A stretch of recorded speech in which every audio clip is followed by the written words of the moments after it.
Hello students, welcome to Pharmacy Notes by US. Today we discuss Drug and Cosmetic Act 1940 and its rules 1945 part first. So let's start. तो students आज अपन बात करेंगे drug and cosmetic act 1940 and it's rule 1945 के part one की। अब आप ये सोच रहे होंगे कि अभी तो मैंने डीएनसी एक्ट पढ़ाया था तो वापस क्यों पढ़ा रही हूँ। तो अगर आपको पता हो बी फार्म के अंदर जूरिस्प्रूडेंस के अंदर दो चैप्टर्स हैं, चैप्टर 1 एंड चैप्टर 2। दोनों ही चैप्टर्स हैं जो कि डीएनसी एक्ट के बारे में है। वन जो है वो उसमें एक ब्रीफ इंट्रोडक्शन है, वाले जो सेकंड है वो फर्स्ट का ही डिटेल पार्ट है। तो आज जो अपन डिस्कस कर रहे हैं पार्ट वन, वो अपन बात कर रहे हैं चैप्टर नंबर सेकंड की। चैप्टर नंबर 1 है जो कि मैंने ऑलरेडी डिस्कस कर लिया है, उसकी लिंक्स हैं जो कि मैं आज वीडियो के नीचे डाल दूंगी। अगर आपको पढ़ना है आप वहां से पढ़ सकते हैं। बात करते हैं कि चैप्टर 2 के अंदर अपने को कौन कौन से टॉपिक पढ़ने मिलेंगे और आज अपन किसके बारे में डिस्कस कर रहे हैं। तो स्टूडेंट्स चैप्टर 2 के अंदर अपने को देखने को मिलेंगे कुछ topics like detail study of schedule G, H, M, N, P, PUVX, Y, part 12 B, schedule F and DMR। DM यानी कि जो ड्रग मैजिकल रेमेडीज एक्ट है ऑब्जेक्शनल एडवर्टाइजमेंट का, उसके बारे में उनके बारे में डिटेल स्टडी करेंगे।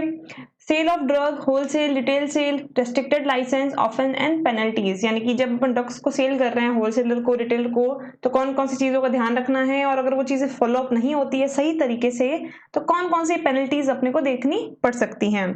Then labeling and packaging of drug, general labeling requirements, specimen labels for drug and cosmetic, list of permitted colors, offense and penalties, इसके बारे में डिस्कस करेंगे। Then administration of act and rules, drug technical advisory board, उसके बारे में बात करेंगे। फिर कुछ laboratories like drug consultative committee, government drug analyst, licensing authority, controlling authorities and drug inspector, ये सब क्या क्या हैं, छोटी छोटी डेफिनेशन हैं इनकी, उनके बारे में डिस्कस करेंगे। फिर लास्ट में डीएनसी एक्ट जो भी है चैप्टर 1 एंड चैप्टर 2 इंक्लूडेड, उन सब के एमसीक्यू जो कि कंपटीशन एग्जाम में आप लोग को देखने को मिल सकते हैं, उनके बारे में डिस्कस करूंगी। और लास्ट में कुछ सैंपल पेपर आपको बताऊंगी जो कि थ्योरी एग्जाम के हिसाब से आपके लिए इंपॉर्टेंट होंगे। तो चलिए शुरू करते हैं आज के वीडियो से। आज के वीडियो में मैं कुछ शेड्यूल्स हैं जो कि उनको डिटेल में बताऊंगी।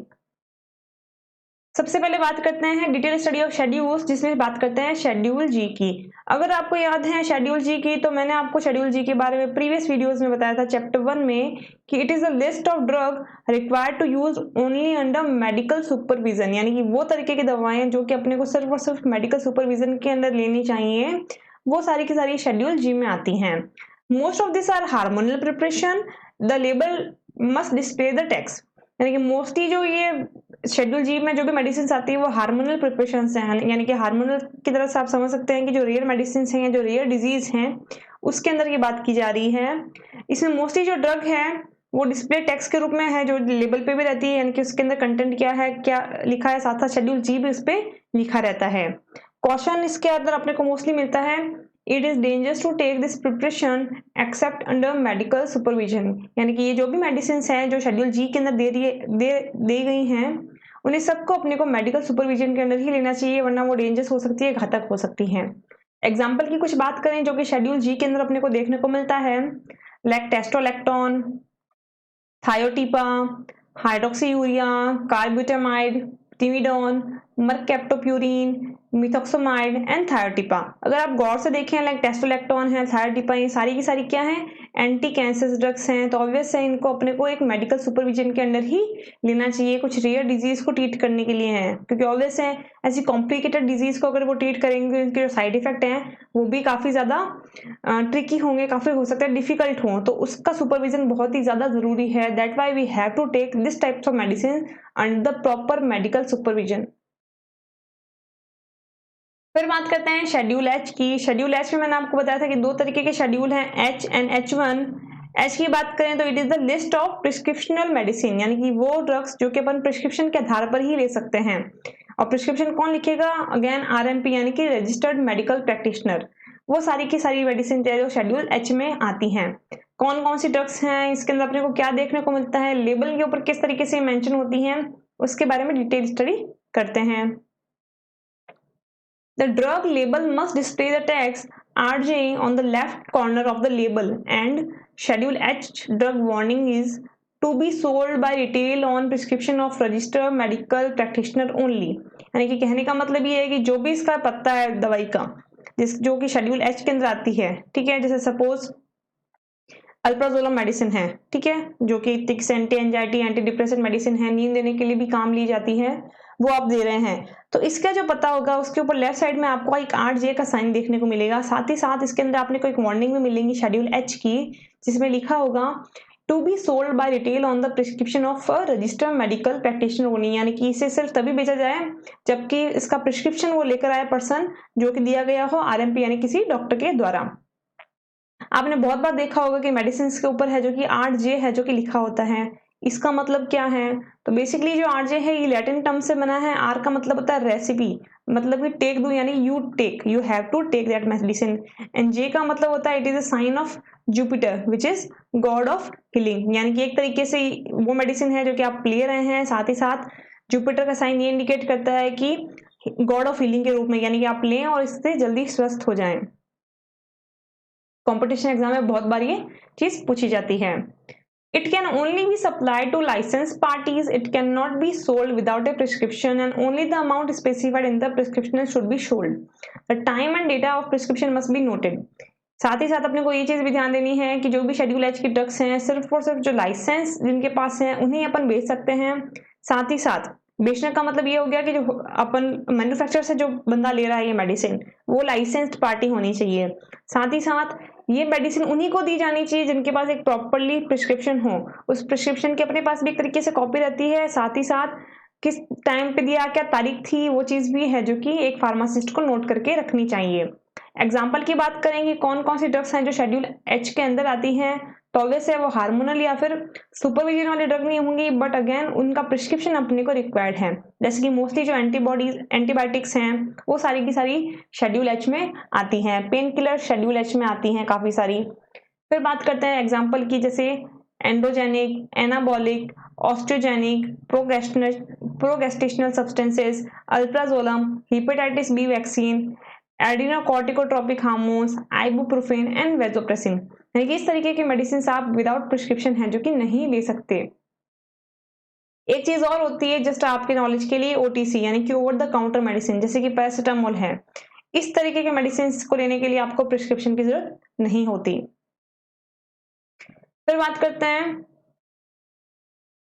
If a schedule H also comes under the purview of Narcotic Drug and Psychotropic Substance Act 1985, it may carry the text NRJ in red on the left top corner of the label and Schedule H drug warning to be sold by the retail on the prescription of registered medical practitioner only।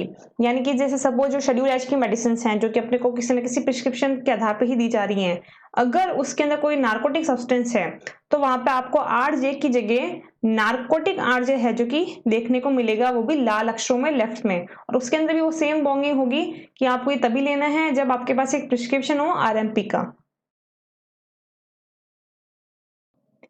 अब बात करते हैं schedule M यानी कि जो good manufacturing practices का schedule था उसके बारे में। इसके बारे में ऑलरेडी अपन प्रीवियस चैप्टर में काफी डिटेल में डिस्कस कर दिया था कि इसके कितने पार्ट होते हैं उसके बारे में।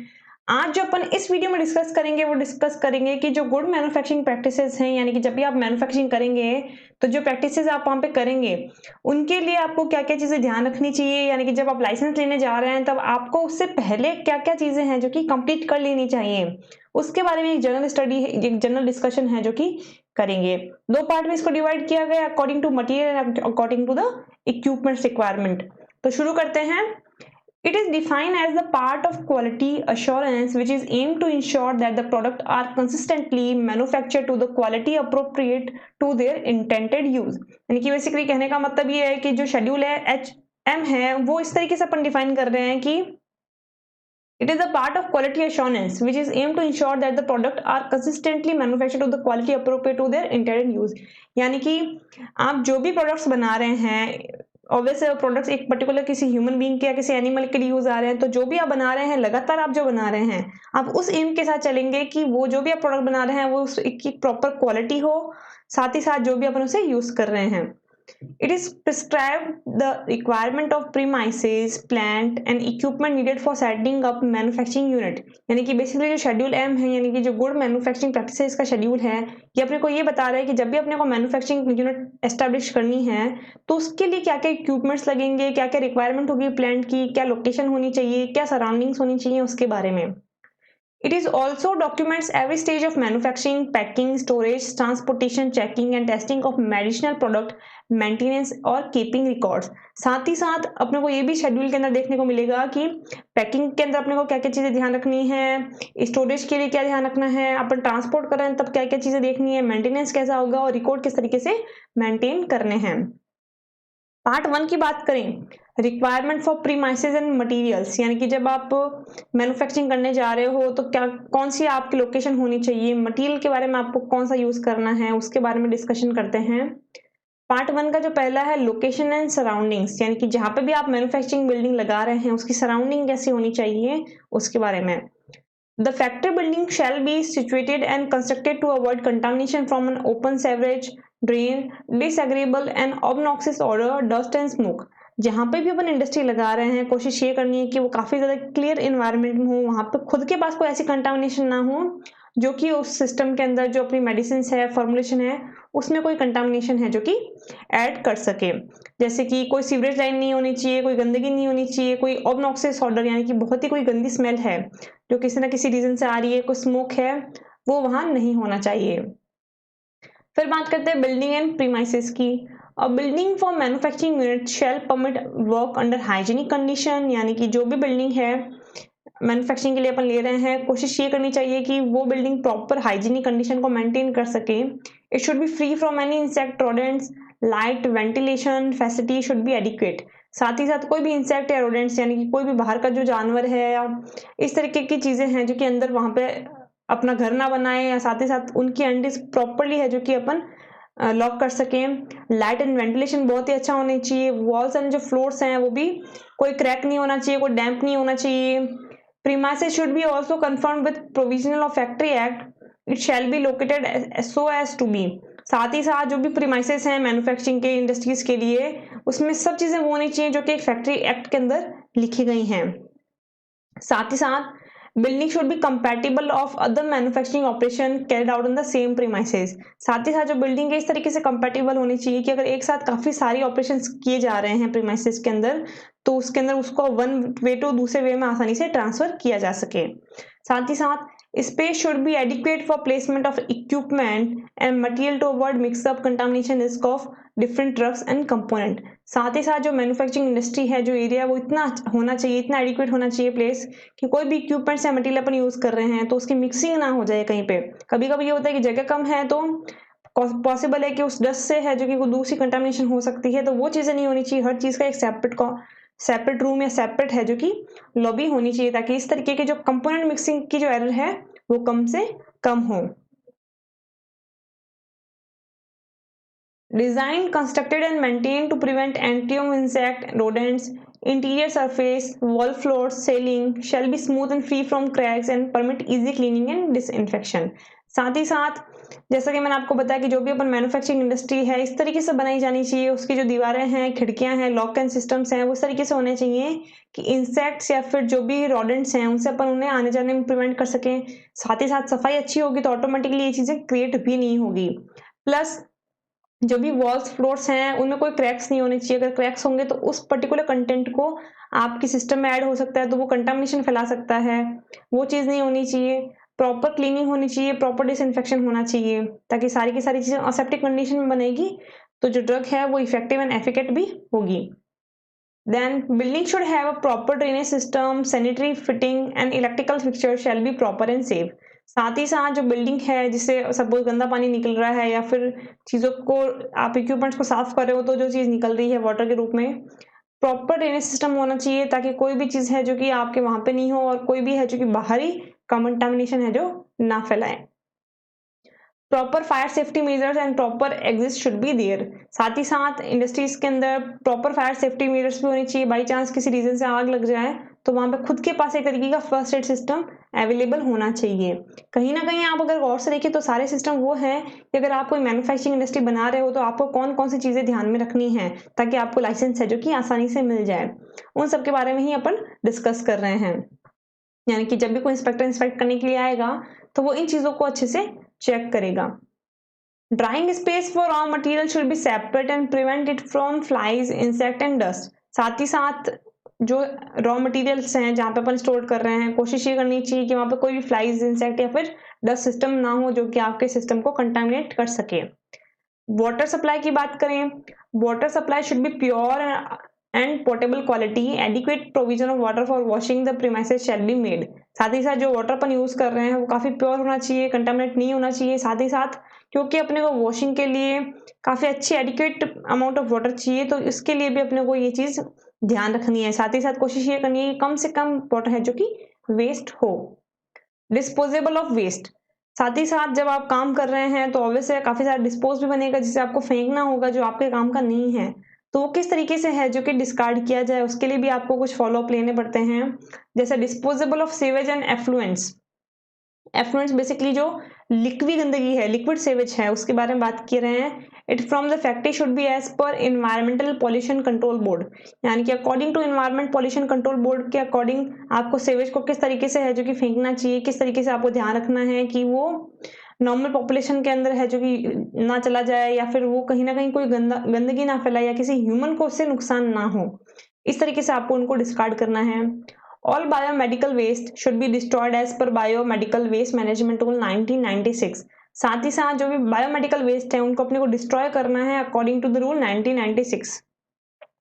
Hazardous, toxic, and inflammable substance should be stored in suitable designed and segregated in enclosed area as prescribed by central and state legislation। साथ ही साथ आपके प्रोडक्ट इस तरीके को डिस्पोजेबल प्रोडक्ट्स हैं जो कि खतरनाक हैं, जहरीले हैं या फिर उनमें आग पकड़ी जा सकती है, तो उनको आपको प्रॉपर्ली स्टोर करना है, प्रॉपर्ली किसी न किसी बंद एरिया के अंदर है जो कि फेंकना है ताकि उसका कोई नुकसान है जो कि नॉर्मल पब्लिक को ना मिले। According to the central and state legislation, उनके कानून के आधार पे क्या है उस हिसाब से आपको उसको फॉलो अप करना है। फिर बात करते हैं स्टोर्स की। Store should have adequate space for independently and separately store raw material, packaging material and finish product. यानी कि जो भी स्टोर्स हैं मैन्युफैक्चरिंग इंडस्ट्रीज के अंदर वो इतने होने चाहिए कि आप रॉ मटेरियल को, पैकिंग मटेरियल को और जो फिनिश प्रोडक्ट्स हैं उनको डिफरेंट तरीके से सेपरेटली स्टोर कर सको ताकि कोई भी मिक्सअप कंटामिनेशन है जो कि ना हो। Then working space, manufacturing area should be adequate for orderly placement of equipment, machinery and material to minimize any risk of mix-up between different trucks, raw material and to prevent the cross contamination during manufacturing, storage and handling operation। यानी कि कहने का मतलब simple ये है कि आपकी working space इतनी एडिक्वेट होनी चाहिए कि कोई भी मिक्सिंग है जो ना हो, आपके इक्विपमेंट इतने प्रॉपर होनी चाहिए, मशीनरी इतनी प्रॉपर होनी चाहिए कि मेन जो डिफरेंट ड्रग्स हैं उनका मिक्सअप ना हो, वो कोई तरीके की कंटामिनेशन ना फैलाए। अगर आप गौर से देखेंगे तो इस सारा का सारा जो कंटेंट है वो काफी थ्योरेटिकल कंटेंट है, यानी कि जो थ्योरी एग्जाम्स की बात करें उसके लिए सफिशिएंट है। बट अगर जैसे कि आपके पास समय कम है या सिर्फ आपको काम की चीजें याद करनी है तो अगर आप गौर से देखें तो मैंने जो मेन कंटेंट है उनको येलो में हाईलाइट कर दिया है। यानी कि सपोज आपको लिखने के लिए कम समय मिला है या लिखना पूरा है तो आप केवल वो चीज भी लिखोगे तो आपकी चीज है जो कि सही मानी जाएगी। फिर बात करते हैं स्टाइल प्रोडक्ट्स की। Separate enclosed area shall be provided with the airlock system for the entry and shall be essentially dust free and ventilated with an air supply for all areas where aseptic manufacturing has to be carried out. अगर आप style products का manufacturing कर रहे हैं तो आपको ये चीज ध्यान रखनी होगी कि आप जहां पे भी इसका काम कर रहे हैं पहली बात तो वो एयरलॉक सिस्टम हो, क्योंकि एयर से भी कंटामिनेशन आती है, स्टेरिलिटी है तो वहां पे बैक्टीरिया के आने की जो चांसेस हैं वो सबसे ज्यादा एयर से रहेंगे। चीज डस्ट फ्री हो, साथ ही साथ प्रॉपर्ली वेंटिलेटेड हो, क्यों? क्योंकि वो पूरा का पूरा एयरलॉक सिस्टम है तो अंदर कोई सफोकेशन ना हो, तो उसके लिए भी वेंटिलेशन है जो कि पूरा होना चाहिए। Air supply shall be filtered through bacteria proof filter, HEPA filter, high efficiency particulate air filter and shall be at a pressure higher than the adjacent area. यानी कि जो भी अपन उसके अंदर एयर सप्लाई लगा रहे हैं पहली बात तो HEPA फिल्टर्स होने चाहिए ताकि जो बैक्टीरिया प्रूफ फिल्टर है यानी कि एक पर्टिकुलर रेंज ऑफ बैक्टीरिया से ज्यादा वो पास नहीं करने देगा, यानी कि आपका जो इन्वायरमेंट है वो असेप्टिक रहेगा, मैक्रोबियल ग्रोथ की चांसेस हैं जो कि एकदम खत्म हो जाएंगे आपके उस स्टेराइल प्रोडक्ट के अंदर। The filter shall be checked and record there of shall be maintain, यानी कि जो भी फिल्टर है वो अपने को हर 6 महीने में चेक किया जाता है और वो उसके जो रिकॉर्ड्स हैं वो भी अपने को मेंटेन करने चाहिए। Routine microbial count to facilitate cleaning and disinfection shall be carried out during manufacturing operations and record maintained. Access to manufacturing area is restricted to minimum number of authorized personnel. साथ ही साथ जहाँ पे भी अपन काम कर रहे हैं स्पेसिफिकली स्टाइल प्रोडक्ट्स के लिए वहाँ पे अपने को हर थोड़े थोड़े टाइम में माइक्रोबियल काउंट्स को चेक करना है अकॉर्डिंग टू कल्चर करके। साथ ही साथ कोशिश ये करनी है कि जो स्टाइल प्रोडक्ट की सिस्टम है वहाँ पे कम से कम है जो कि लोग जाएं, ताकि जो कंटामिनेशन है वो कम से कम होगी। एक सिंगल हैंडलिंग से ही सारा का सारा काम हो जाएगा। Then container cleaning. Containers cleaning की जब बात करें तो we have to wash them, clean them, dry them according to the system.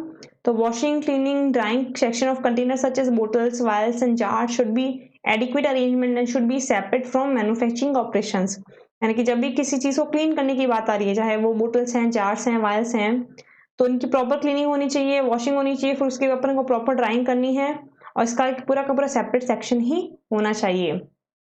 Machinery की बात करें, machinery could be manually operated और सेमी ऑटोमेटिक और fully automatic based upon your need and investment. साथ ही साथ मशीनरी की बात करें तो आप कौन सी यूज कर रहे हैं, चाहे वो मैनुअल है, सेमी ऑटोमेटिक है, फुल्ली ऑटोमेटिक है, इसके बारे में आपको पूरा पता होना चाहिए। उसकी जो प्रोसीजर्स है स्टैंडर्ड वो आपको पूरी पता होना चाहिए। अकॉर्डिंग टू योर रिक्वायरमेंट आप कौन सी परचेज करते हैं, कौन सी वर्किंग के लिए सूटेबल है, वो भी डिपेंड करता है।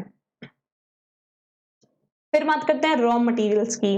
The licensee shall keep on inventory of all the raw materials to be used at any stage of manufacturing of drug and maintain the record as per schedule U. All such raw material be. साथ ही साथ अपने को ये भी चीज़ ध्यान रखनी है कि जो भी अपन रॉ मटेरियल खरीद रहे हैं, ऑब्वियस है बहुत सारी इंडस्ट्रीज ऐसी होती हैं जो रॉ मटेरियल्स को नहीं बनाती है, वो कहीं ना कहीं बाहर से प्रोड्यूस परचेज करके फिर उनकी मैन्युफैक्चरिंग करती है किसी ना किसी सूटेबल डोजेस फॉर्म के अंदर। तो वो सारे के सारे जो डेटाज हैं वो अकॉर्डिंग टू शेड्यूल यू अपने को मेंटेन करके रखने हैं। यू के अंदर ड्रग्स के लिए डेटाज अपन मेंटेन रखते हैं, वाइल U1 में कॉस्मेटिक के। ये मैंने आपको प्रीवियस वीडियो में बताया था। जो भी रॉ मटेरियल है उसके बारे में अपने को क्या क्या चीजें ध्यान देनी चाहिए। Identified and their container examine for damage and assigned control number. जैसे कि रॉ मटेरियल की अगर बात करें तो अपने उसे आसानी से आइडेंटिफाई कर लें, पहली बात तो ये। साथ ही साथ कौन से कंटेनर के अंदर कौन सा रॉ मटेरियल है शुरू में अपने को नहीं पता चलता, क्योंकि मोस्टली जो रॉ मटेरियल्स हैं उनका कलर सिमिलर होता है। अगर अपन सिंथेटिक ड्रग्स की बात करें तो एक अपने को एक कंट्रोल नंबर भी देना चाहिए ताकि अपने को पता रहे कि इसके अंदर कौन सा रॉ मटेरियल है। Stored at optimal temperature and relative humidity. साथ ही साथ रॉ मटेरियल है वो खराब हो गया तो आपको पूरी फॉर्मुलेशन रास्ता खराब हो जाएगी, यानी कि इनिशियल स्टेप्स को ही अपने को अच्छे से मेंटेन करके रखना है। तो एक ऑप्टिमम टेम्परेचर पे आपका रॉ मटेरियल स्टोर रहे, ह्यूमिडिटी यानी कि जो नमी है, आर्द्रता है, वो भी एक प्रॉपर रहे। Conspicuously labelled indicating the number of material, control numbers, name of manufacturer be labelled under test और अप्रूव्ड और रिजेक्टेड। साथ ही साथ जो भी अपन रॉ मटेरियल मंगाते हैं कहीं से, कोशिश ये रहती है कि उसको अपन वापस है जो कि कंट्रोल नंबर से या फिर उसकी चेकिंग करवाएं। चेक कराने के बाद जो भी अपने को लेबलिंग मिली है, चाहे वो अंडर टेस्ट है, चाहे अप्रूव्ड है, चाहे रिजेक्टेड है, उससे अपन प्रॉपरली लेबल करें। बहुत सारी इंडस्ट्रीज रॉ मटेरियल को मंगाने के बाद उसे चेकिंग या फिर एनालिसिस के लिए फर्दर भेजती भी है। तो अकॉर्डिंग टू जो भी आपका रिजल्ट आया है उसके हिसाब से आप लेबलिंग भी प्रॉपर रखें। Systematically sampled bye quality control person. साथ ही साथ जो भी आपके रॉ मटेरियल है उसको आपको सिस्टमेटिकली है जो कि सैंपलिंग करनी है और क्वालिटी कंट्रोल पर्सन को चेक करवाना है। Tested for compliance with required standard of quality. साथ ही साथ जो भी रॉ मटेरियल है आप बार बार टेस्ट करेंगे कि ये वो क्वालिटी ऑफ स्टैंडर्ड मेंटेन करता है क्या, जिससे अपने उसको फॉर्मुलेशन में कन्वर्ट कर रहे हैं। Release from quarantine by quality control personnel through written instruction.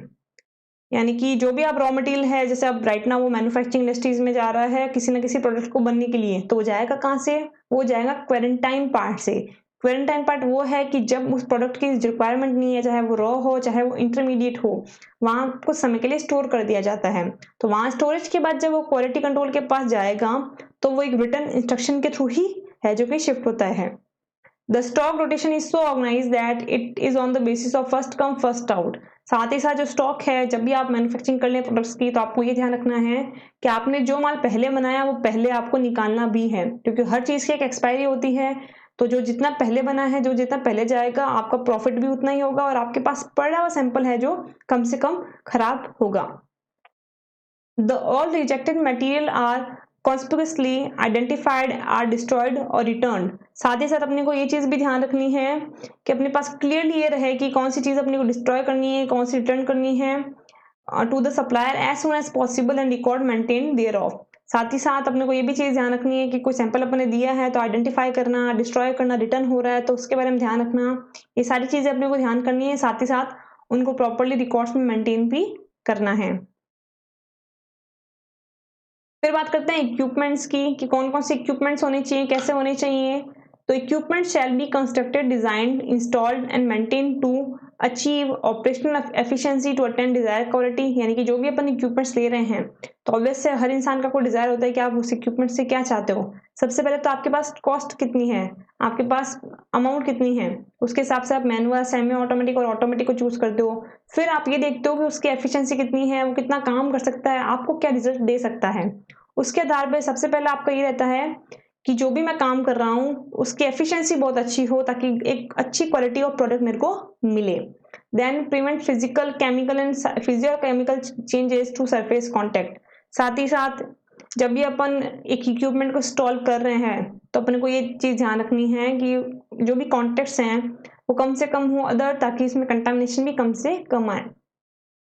Prevent contact of any substance required for operation of equipment like lubricant.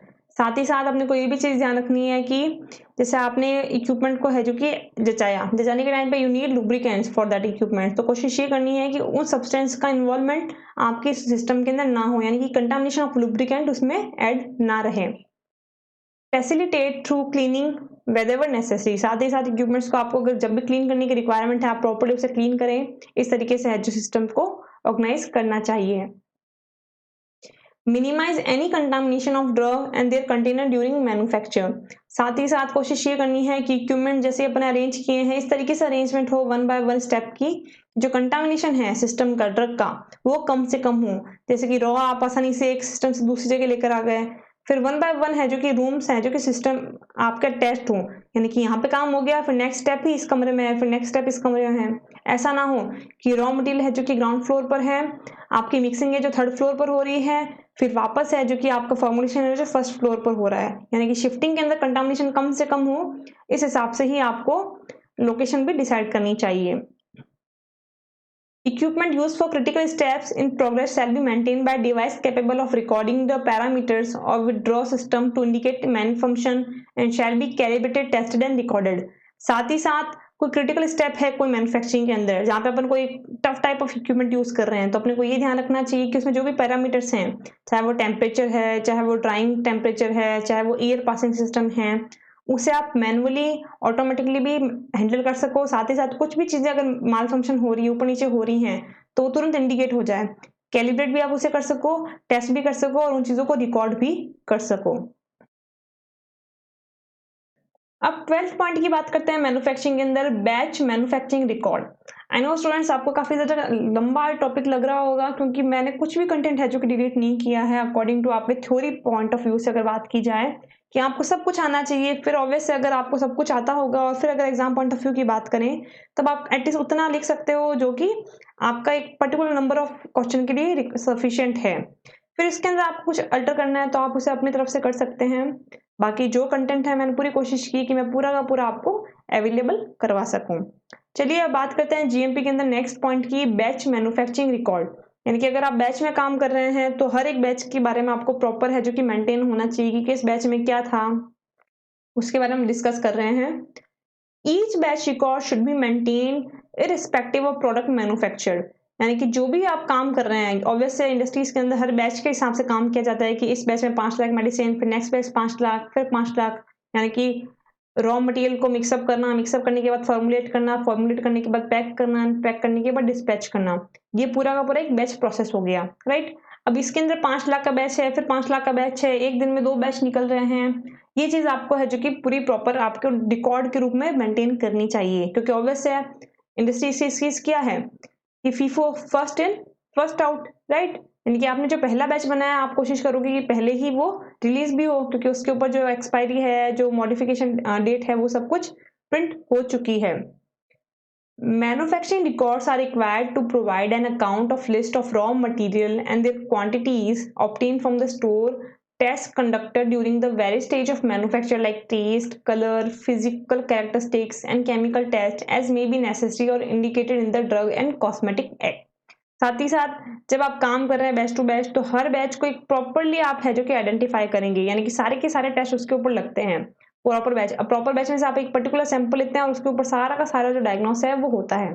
क्या क्या रहता है बेसिकली कि रॉ मटेरियल क्या है, उसकी कितनी कितनी क्वांटिटीज ली हैं, उसका आप इन्वेस्टिगेट करते हो। फिर जैसे ही आपका सैंपल बन जाता है तो उसके कुछ टेस्ट लगाते हो लाइक टेस्ट, कलर, फिजिकल जो कैरेक्टरिस्टिक्स हैं कैसे कैसे हैं, सही तो है ना।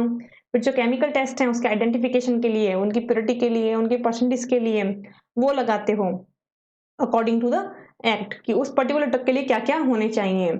This test may include any in-house and pharmacopoeial test adopted by the manufacturer in the raw material or in the process material and the finished product। यानी कि जो भी टेस्ट लगाए जा रहे हैं उस पर्टिकुलर प्रोडक्ट के लिए, या तो वो इन हाउस है यानी कि मैन्युफैक्चरिंग इंडस्ट्री ने खुद अपने हिसाब से अडॉप्ट किए हैं, या फिर जो फार्माकोपियल टेस्ट हैं उसके हिसाब से हैं, चाहे वो रॉ मटेरियल के हों, चाहे वो प्रोसेस मटेरियल के हों या फिनिश्ड प्रोडक्ट के हों। यानी कि हाँ, अपने को एक तरीके से 3 टाइम है जो कि इन्वेस्टिगेट कर रहे हैं अपन। आपके रॉ मटेरियल तो सही है ना, प्रॉपर क्वांटिटी है ना, आपकी प्रोसेसिंग के अंदर जो बीच में पैरामीटर्स आ रहे हैं वो तो सही से फॉलो अप हो रहे हैं ना, और लास्ट में जो फिनिश प्रोडक्ट है वो तो प्रॉपरली क्वालिटी वाला है ना, प्रॉपर एफिशिएंसी देगा ना। ये सारे के सारे जो टेस्ट हैं वो अपन किस तरीके से कर रहे हैं उसका भी अपने को मेंटेन रखना जरूरी है। Then manufacturing batch record should be signed by production chemist and analytical chemist। यानी कि जो भी आप मैन्युफैक्चरिंग कर रहे हो उसका जो बैच है उसका जो रिकॉर्ड है ये पर्टिकुलर साइन होना चाहिए एक प्रोडक्शन केमिस्ट के या फिर एनालिटिकल केमिस्ट के द्वारा कि हाँ जो भी प्रोसेस हैं इन बिटवीन वो सारी की सारी करेक्ट हैं। This particular product is ready to dispatch या फिर ready to sale. Stock should be transfer to finished goods store along with record of testing with date and quantity of drug. साथ ही साथ जो भी स्टॉक है अपन transfer कर रहे हैं, ध्यान ये रखना है कि पूरे की पूरी ड्रग है किस तारीख को जा रही है, कितनी क्वांटिटी जा रही है, ये पूरा का पूरा रिकॉर्ड अपने पास होना चाहिए। Only after the manufactured drug has been verified and accepted quality shall be allow for sale. साथ ही साथ जैसे ही आपने जो प्रोडक्ट बनाया है वो पूरा का पूरा बैच वेरीफाई हो गया कि हाँ सही है, तभी आप उसे सेल के लिए वो आपको अलाउ होगा। It should be essential to maintain the record of date, manpower, machine and equipment use। साथ ही साथ जो पर्टिकुलर बैच है जो कि बना है आपको ये भी ध्यान रखना है कि किस तारीख को वो सबमिट हुआ, मैन पावर उसमें कितनी लगी, कौन कौन थे, मशीन्स कौन कौन सी यूज हुई, इक्विपमेंट्स कौन कौन से यूज हुए। फिर बात करते हैं मास्टर फॉर्मूला रिकॉर्ड। अब ये क्या है? The licensee shall maintain MFR like master formula record relating to all manufacturing procedures for each product। The formula record should have, यानी कि जो भी वो काम कर रहा है मैन्युफैक्चरिंग इंडस्ट्रीज के अंदर लाइसेंसी, हर एक मैन्युफैक्चरिंग प्रोडक्ट के लिए उसके पास एक प्रोसीजर होना चाहिए, उसको मेंटेन करके रखना है। The patent of proprietary name of the product along with generic name, strength and the dosage form। यानी कि मैन्युफैक्चरिंग इंडस्ट्रीज के अंदर ऐसा तो है नहीं केवल एक फॉर्मुलेशन बन रही है, बहुत सारी बन रही है, तो हर चीज को उसको है जो कि मेंटेन करके रखना है। यानी कि कोई भी ड्रग है उसका पेटेंट नेम भी उसको पता होना चाहिए, उसका जेनिक नेम भी पता होना चाहिए, स्ट्रेंथ कितनी दे रहे हैं, डोजेस फॉर्म कौन सी ये भी पता होना चाहिए। अब जेनरिक एंड जो प्रॉपर्टी नेम है या पेटेंट नेम है उसमें डिफरेंस क्या है, तो बहुत सारे डिफरेंसेस आते हैं कि इसकी रेट हाई होती है, इसकी रेट्स कम होती है, इसमें क्लिनिकल ट्रायल होते हैं उसमें नहीं होते, सब चीजें ठीक है, बट जो मेन चीज है वो आपको ध्यान रखनी होगी। जो प्रॉपर्टी नेम है वो बेसिकली अपने को एक ब्रांड नेम के रूप में मिलेगा।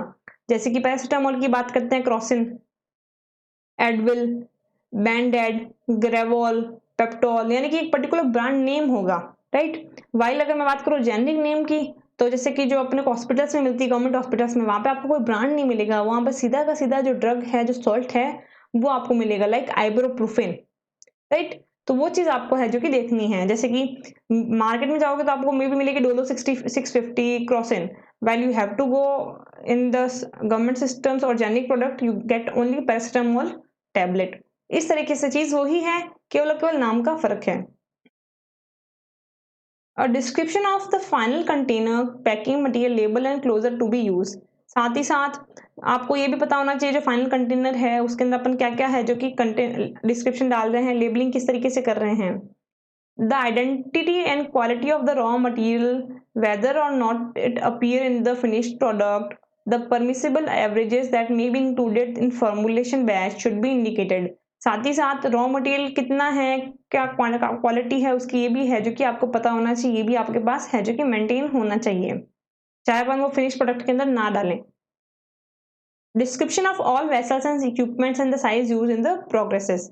साथ ही साथ आपको ये भी पता होना चाहिए कि आपने जो भी प्रोसेस मैन्युफैक्चरिंग किया उसमें आपने कौन से इक्विपमेंट्स यूज किए, उनका साइज क्या था, कौन कौन से सिस्टम्स यूज किए, वेसल्स कौन कौन से यूज किए. Manufacturing and control instruction along with parameter for critical steps such as mixing, drying, blending, sieving, sterilization, the product etc. यानी कि जो in between processes हैं, यानी कि चाहे मिक्सिंग है, ड्राइंग है, ब्लेंडिंग है, सीविंग है, स्टरलाइजेशन है, क्या क्या पर्टिकुलर टेम्परेचर थे, क्या क्या पैरामीटर्स फिक्स थे इसके, उसके बारे में भी आपको ध्यान रखना है. The theoretical yield to be expected from the formulation at different stage of manufacture with limit. साथ ही साथ आपको ये प्रोडक्ट है जो कि बना रहे हो तो उसमें कितनी यील्ड आनी चाहिए, यानी कि कितना आपको उत्पाद मिलना चाहिए, कितना पर्टिकुलर आपने फॉर्मुलेशन बनाया है और आपके हिसाब से उससे कितनी लाख ऑफ टैबलेट्स हैं जो निकल जाएंगी, ये भी आपको है जो कि मेंटेन करके रखना है कि इतना लाख ऑफ अपने रॉ मटेरियल ऐड किया, इतना KG of raw material add किया और इतनी लाख ऑफ टैबलेट्स हैं जो कि अपने को फॉर्मुलेशन के रूप में मिली. Detailed instruction on precaution to be taken in manufacturing and storage of drug, the requirement of in-progress quality control test and analysis to be carried out, including design of person or department responsible for the execution of such test and analysis. साथ ही साथ आपने जो भी काम किया है manufacturing के अंदर, चाहे प्रोडक्ट को स्टोर किया है, उसकी क्वालिटी टेस्टिंग्स क्या क्या है, एनालिसिस क्या क्या है, सारे के सारे जो डेटास हैं वो आपको मेंटेन करके रखने हैं. फिर बात करते हैं health, clothing, sanitation, hygiene of workers.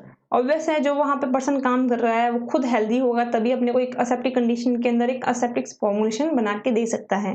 तो कोशिश ये की जाती है कि अगर कोई पर्सन अनहेल्दी है या बीमार हो गया है तो उसे कुछ समय के लिए है जो कि वर्किंग एरिया से है जो कि हटा दिया जाता है, उसे प्रॉपर रेस्ट दे दिया जाता है ताकि कंटामिनेशन है जो कि कम से कम वो सिस्टम भी हाइजीन रहे. साथ ही साथ जो लोग अंदर आते हैं वर्किंग करते हैं, कोशिश ये की जाती है कि सबको असेप्टिक एनवायरनमेंट में जो प्रॉपर क्लीन कपड़े हैं वो दिए जाएं काम करने के दौरान, फिर वो वापस हैं जो चेंज कर लें. All worker should be healthy, should be free from any continuous diseases, यानी कि जो भी वहाँ पे काम कर रहा है, जो भी मेडिसिन बना रहा है वो खुद किसी न किसी बीमारी से ग्रसित ना हो, साथ ही साथ कोई भी free from any system of diseases, ये भी जरूरी है. Proper uniform should be provided to workers according to the nature of work and the climate. साथ ही साथ क्लाइमेट कैसा है, वर्क कैसा है, उसके हिसाब से जो वर्कर्स हैं उनको अपन खुद भी कपड़े हैं जो कि प्रोवाइड करें ताकि उनके नॉर्मल जो कपड़े हैं वो रूटीनली जो पहन के आए हैं उससे कंटामिनेशन कम से कम हो, क्योंकि आप जो क्लॉथ देंगे वो properly wash, properly accepting conditions के अंदर हैं जो कि बने हुए होंगे. साथ ही साथ एक इक्वलिटी भी सिस्टम में रहेगी. A uniform may include cloth or synthetic covering of hands, feet, head wherever required. यानी कि जो भी आप क्लॉथ दे रहे हैं कोशिश ये की जाती है कि ह्यूमन बॉडी का कोई भी कंटामिनेटेड पार्ट है जो आपके सिस्टम में नहीं आए, इसलिए उसके हाथ कवर होते हैं, फीट कवर होते हैं और उसके हेड भी कवर रखा जाता है. Adequate facilities for personal use should be provided like clean towel, soap, etc. Laboratories for men and women should be separated and should be away from processing and manufacturing area. यानी कि जो भी personal है जो वहाँ पे काम कर रहे हैं उन्हें प्रॉपरली क्लीन टॉवल है, सोप भी दिया जाता है हाइजीन मेंटेन करने के लिए. साथ ही साथ जो चेंजिंग रूम्स हैं या जो लेबोरेटरीज हैं मेन एंड वुमेन की वो डिफरेंट सेपरेट होती हैं, प्लस मैन्युफैक्चरिंग एरिया से थोड़ी दूर रहती हैं. Changing room facility should be also be provided for changing their. साथ ही साथ जो चेंजिंग रूम्स हैं वो भी प्रोवाइड किए जाते हैं. Medical services, adequate facility for first aid should be provided by manufacturer, medical examination of workers at the time of employment and periodical checkup should be conducted at least once in a year and proper record should be maintained. साथ ही साथ जो workers वहाँ काम कर रहे हैं वहाँ प्रॉपरली फर्स्ट एड फैसिलिटीज तो होनी चाहिए, साथ ही साथ जो वर्कर्स हैं उनका टाइम टू टाइम है जो कि मेडिकल एग्जामिनेशन भी होना चाहिए, कम से कम साल में एक बार तो प्रॉपर अपने पास उसके रिकॉर्ड हों. Distribution record, distribution record dispatch register should be maintained to facilitate process of promote and complete recall of batch. Distribution record should be maintained till expiry of batch. यानी कि जो डिस्ट्रीब्यूशन रिकॉर्ड है यानी कि आप जो dispatch कर रहे हैं सिस्टम्स को आपको प्रॉपरली ध्यान रखना है कि किस तरीके से आपका बैच शिफ्ट कर रहा है. साथ ही साथ जब तक वो आपको प्रोडक्ट एक्सपायर ना हो जाए तब तक आपको है जो कि डिस्ट्रीब्यूशन रिकॉर्ड को मेंटेन करके रखना है। Then record of market complaints, साथ ही साथ सपोज आपके प्रोडक्ट की कोई कंप्लेन आती है तो उससे भी आपको है जो कि रिकॉर्ड करके रखना है। ऑब्वियस है, अब ये कंप्लेन देगा कौन? आपकी जो मेडिसिन है, मेडिसिन होलसेलर रिटेल के पास तो जाएगी, बट साथ साथ एक डॉक्टर भी उसे है जो कि सजेस्ट करेगा। तो जो नॉर्मल पेशेंट्स हैं उनके थ्रू भी आपको कंप्लेन आ सकती है, साथ ही साथ कोई कंप्लेन दूसरी तरीके की भी हो सकती है, तो वो उनके डेटा को भी आपको मेंटेन करके रखना है। A complaint register should maintain to record all reports of market complaint received regarding the product sold in the market. The manufacturer shall enter all data received on such market complaints. Investigations carried out by the manufacturer regarding the complaints as well as corrective action initiated to prevent recurrence of such market complaint shall also be recorded. अब market complaints भी आ सकती है, हम चाहे market complaint चाहे cost effective हो, system effective हो या टेस्ट, कुछ भी हो सकता है कि भाई लोगों को टेस्ट नहीं पसंद आ रहा, इससे चीप प्रोडक्ट भी मार्केट में अवेलेबल हैं, या इसके जो इफेक्ट हैं वो डॉक्टर कह रहे हैं कि सही नहीं आ रहे हैं, कोई भी तरीके की चीज हो सकती है। ये चीजें हैं जो मैन्युफैक्चरर को मेंटेन करके रिकॉर्ड करके रखनी है। Once in the period of 6 months of manufacturer shall submit the record of such complaints to the licensing authority. The register shall also be available for inspection during any inspection of the premises. Report of any adverse reaction resulting from the use of drugs shall also be maintained in separate register by each manufacturer. यानी कि जो भी उसके पास information आ रही है complaints के रूप में मार्केट से, 6 मंथ तक उसको स्टोर करके रखनी है, चाहे वो किसी भी तरीके की कंप्लेंट्स हो। साथ ही साथ अगर डॉक्टर के थ्रू कोई एडवर्स रिएक्शन की भी कंप्लेन आती है उस पर्टिकुलर प्रोडक्ट्स के लिए, उस पर्टिकुलर ड्रग के लिए, तो उसे एक सेपरेट रजिस्टर में स्टोर करके रखनी है। और जब भी कोई इंस्पेक्शन के लिए आए, ये लाइसेंसिंग अथॉरिटी के टाइम पर रिन्यू हो आपका लाइसेंस, तो उन्हें ये चीज बतानी भी है। The manufacturer shall investigate any of the adverse reaction to find if the same is due to any defect in the product and whether such reaction are already reported in the literature or it is a new observation. साथ ही साथ जो manufacturer है उसको ये भी चीज ध्यान रखनी है कि जैसे कोई एडवर्स रिएक्शन आए तो क्या एडवर्स रिएक्शन आपके कोई प्रोडक्ट में गलती के कारण आ रहा है, या फिर ऐसा उस ड्रग के कारण होता है, या फिर एक न्यू ऑब्जर्वेशन ही है ये चीज भी उसको प्रॉपरली है जो फाइंड आउट करनी चाहिए। Then quality control. A manufacturer can set up own quality control section or testing could be done through government approved testing laboratory. साथ ही साथ जो क्वालिटी कंट्रोल है आपके प्रोडक्ट के वो भी आपको प्रॉपरली करने हैं। आपके पास खुद के सेटअप है तो बहुत अच्छी बात है, वरना आपको किसी गवर्नमेंट अप्रूव टेस्टिंग लेबोरेटरी से उनको चेक करवाना चाहिए। फिर बात करते हैं पार्ट 2 की। पार्ट 1 में तो अपने रॉ मटेरियल्स के बारे में बात की है, अब पार्ट 2 में अपन बात कर रहे हैं प्लांट एंड इक्विपमेंट की, यानी कि जो मैन्युफैक्चरिंग इंडस्ट्री है वो जो एरिया है उसके बारे में आपको क्या क्या चीजें ध्यान होनी चाहिए और कौन कौन से इक्विपमेंट्स आपको लगते हैं।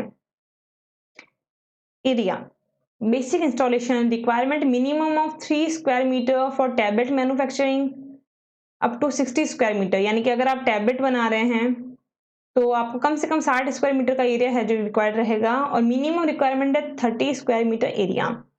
एंसिलरी एरियाज की बात करें तो 10 square metre for tablet manufacturing up to 20 square metre. Equipments, कौन कौन से इक्विपमेंट्स आपको रिक्वायर्ड रहते हैं? Colloidal mill, mixing and storage tank, stainless steel container, planetary mixture, triple roller, tube filling equipments, pilfer proof cap sealing machines, water distillation unit, clarity testing inspection unit, disintegrator, shifter, granulator, tray and fluidized bed dryer, weighing machine, tablet compression machine, tablet inspection unit, dissolution test apparatus, hardness test apparatus, friability tester, disintegration test apparatus, air conditioner, polishing pan, jacket kettle, leakage test apparatus, capsule filling unit, hot air oven, laminar airflow unit, bottle washing, autoclave, transfer pumps, trimming machine, cutting machines. Basically अगर आप गौर दें तो ये सारे के सारे जो equipments हैं वो टैबलेट यानी कि सॉलिड डोजेस फॉर्म से रिलेटेड ही हैं, तो उसके लिए आपको कौन कौन से इक्विपमेंट्स रिक्वायर्ड रहेंगे उसके बारे में बात की गई है। फिर पार्ट की बात करें, जैसे अपन ने प्रीवियस वीडियोस में डिस्कस किया है काफी बार, तो पार्ट 1 पार्ट के कितने कितने स्टेप्स हैं, तो शेड्यूल एम की जो बात करें लाइक गुड मैन्युफैक्चरिंग प्रैक्टिसेस की, तो उसका जो पार्ट 1 है describe about the good manufacturing practices for premises and materials, ठीक है। while schedule part 1A describe the specific requirement for manufacturing of sterile products। अब sterile products के अंदर पेरेंटल प्रोडक्ट्स आ सकते हैं, चाहे वो स्मॉल हो या फिर लार्ज वॉल्यूम पेरेंटल्स हो। साथ ही साथ स्टाइल ऑप्थेल्मिक्स भी हैं। Part 1B related to oral solid forms like capsule and tablet. Part 1C for oral liquids like syrup, elixir, emulsions, suspension. Part 1D for topical products like paste, emulsion, solution, dusting powder, etc. Part first E specific for metered dose inhaler, यानी कि basically जो inhalers हैं उसके बारे में part 1E है। The other association code such as those of good laboratory practices and good clinical practices. इसके अलावा अगर बात करें कुछ शेड्यूल्स की तो उसमें अपने को GLP यानी कि गुड लैबोरेटरी प्रैक्टिस और गुड क्लिनिकल प्रैक्टिस देखने को मिलेंगी। तो स्टूडेंट्स आज अपन है जो कि इतना ही डिस्कस करेंगे। आज अपन ने 3 शेड्यूल्स हैं जो कि देखे, शेड्यूल G, शेड्यूल H और शेड्यूल M। नेक्स्ट वीडियो में अपन बाकी शेड्यूल्स को देखेंगे। मैं कोशिश कर रही हूँ कि शेड्यूल्स को डिफरेंट वीडियोस में डाल दूं ताकि आपका जो कंटेंट एक वीडियो में है वो आपको कम मिले और साथ ही साथ समझ में भी ज्यादा आए। I hope you understand and enjoy the video. Please like, share and subscribe and don't forget to press the bell icon. Thank you.